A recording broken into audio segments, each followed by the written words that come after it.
Isang araw sa isang maliit na barangay, may tatlong magkaibigang magkumari ang napagkasunduang maglalaba sa ilog. Ngunit isang araw, habang sila ay naglalaba, nasaksihan nila ang di kanais-nais na gawain na maaaring maging sanhi ng pinsala sa kalikasan.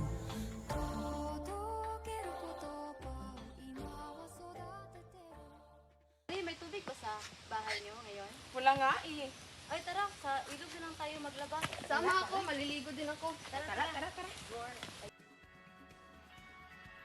Mari, alam mo ba yung anak ni Susan? Diyos ko, buntis! Malayo pa ba, Mari? Napapagod na yung bangs ko. Ako rin. Mainit. Kaya natin to.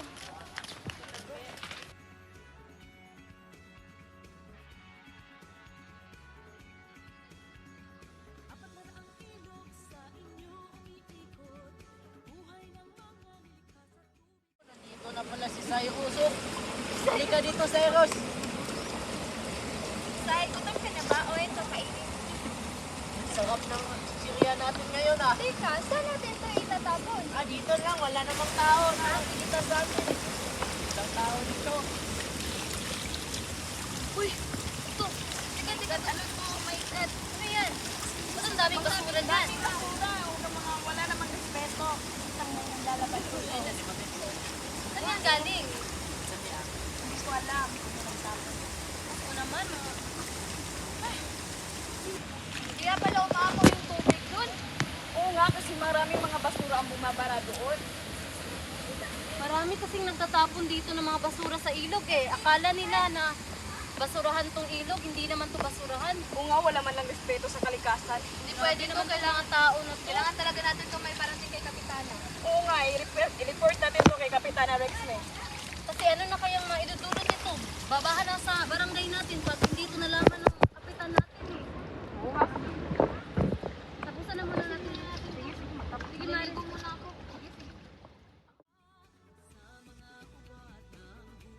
Tara na. Tara. Parating natin ito kay Kapitana.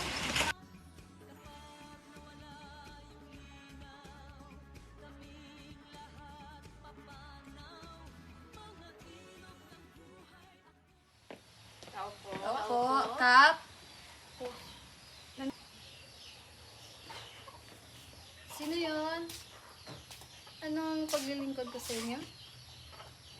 Sige, pasok muna tayo. Upo kayo, upo. Salamat ka. Magandang hapon, Kap. So, anong problema niyo? Kap, kaya pala umaapaw yung mga tubig doon sa ilog at napapadala simbahan sa baryo natin. Kasi mayroong mga basura na nakabara sa ilog, Kap. May mga kabataan kasi doon na nagtatapon ng basura sa ilog, Kap. Hindi nila alam yung mga ginagawa nila. Basta-basta lang silang nagtatapon ng basura. Opo, Kap. Ano kaya dapat ang gawing solusyon upang matigil o maiwasan ang ganitong pangyayari? Pero, kilala niyo ba yung nagtapon? Ayun po. Yung anak ni Aling Marites tsaka yung mga kaibigan ng mga anak niya. Sige, ipapatawag natin yung anak ni Marites at saka yung kaibigan niya. At bigyan natin ng leksyon. Papalinis natin yung mga basura doon na nakakalat. At lagyan natin ng signage yung ilog na bawal magtapon at kung magtapon sila, magbabayad sila ng multa. Yan, tama yan. Tama yan ka, para maging responsable naman yung mga kabataan natin ngayon. Tama yun, Kap. Ayan. Isang magandang solusyon yan upang maiwasan at matuto ang mga ating mga tao sa ating barangay. Mabuti ko. Lalo-lalo na yung mga kabataan. Pati na rin Kap, para maiwasan na yung mga pagbaha dito sa bagyo na nararanasan natin mga Kap. Salamat sa inyong pagpunta dito. Maraming salamat, Kap. Maraming salamat din Kap. Sana ma-actionan ito ng Mas maaga. Salamat. Magandang hapon po, Kap. Natatawag mo kami, Kap. ano to nalalaman ko? na nagtatapon kayo ng basura sa ilog. Totoo ba yon? Opo, Kap. Kasalanan po namin yun. Bakit kayo nagtatapon doon? Wala kasing basura doon, Kap eh. Walang garbage bin. Pasensya na po ka. Pues, kayo ang nagtapon doon, so kayo din yung maglinis. Yun yung pasahan nyo sa ginawa nyo. Opo, Kap. Opo, maglilinis na po kami doon. Linis ang po kami.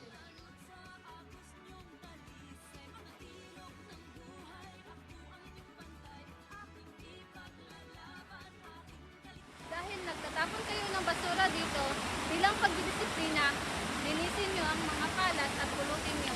Okay, Kap. Linis na tayo. Lagay nyo lang dito sa trash bag. Oh.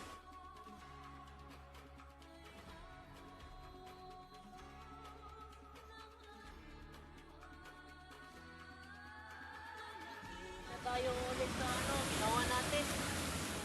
Ito na po yung napulot namin. Ito lang lahat. Sinsya na ka ba? Hindi na po namin ulitin yun. Mabuti naman yun. Bilang kabataan, natuto kayo ng pangalagaan ng ating kalikasan. Tama ba? Opo. Kap. Mabuti naman. Sorry na ka ba? Hindi na namin ulitin.